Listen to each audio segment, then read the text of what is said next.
Magandang gabi. Pambungad sa ating newscast ang lumalalang awayan ng mga politiko mula sa angkan ng mga Marcos.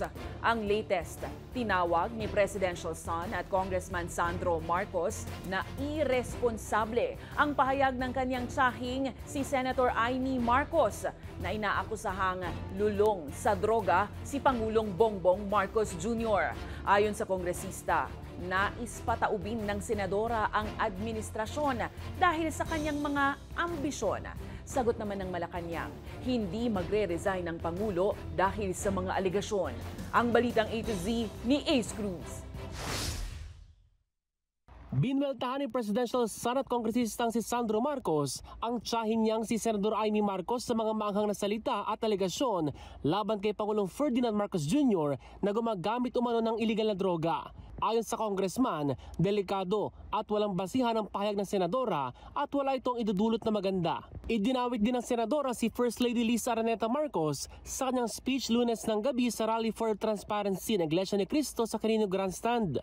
Batid ko na nagda-drug siya. Mas lumala ang kanyang pagkalulong sa droga.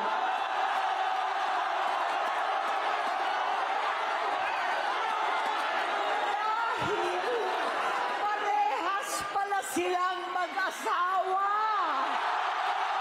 Para sa kongresista, layo ng kanyang tiyahin na pabagsakin ang administrasyon para manaig ang pansariling ambisyon sa politika. Malinaw niyang hindi tunay na kapatid ang ipinakitang asal nito. Sagot ng senadora, handa siya magpa-DNA test para patunayan ang kanyang pagiging kapatid ng Pangulo. Pero hamon niya sa first couple, magpa-hair follicle test sila, isang uri ng drug test. Iginit naman ng Malacanang na walang planong mag-resign ng Pangulo sa harap ng anilay desperadong hakbang ng kanyang kapatid. The President is still working and keeps on working for the country. So hindi po opsyon sa administrasyon, sa Pangulo ang pagbibitiw. Ang Pangulo ay matapang, nahaharapin kung ano man ang suliranin ng bansa. At sila mga nag-iingay, sila ay ingay lamang. Reaksyon naman ni Senate President Tito Soto sa pahayag ni Senador Marcos. It could be the defining moment of her political career.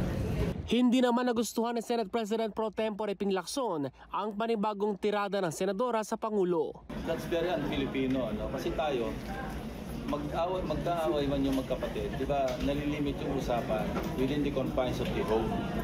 Or at most, minsan, binubulong sa mga kaibigan na sinisiraan yung kapatid.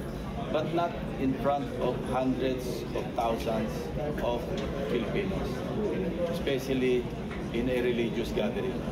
Ayon naman kay House Deputy Speaker Ronaldo Puno, ang pahayag ni Senador Marcos ay bahagi ng destabilization attempt at ang mga kilos ng Pangulo ay hindi anya kilos ng taong lulong sa droga.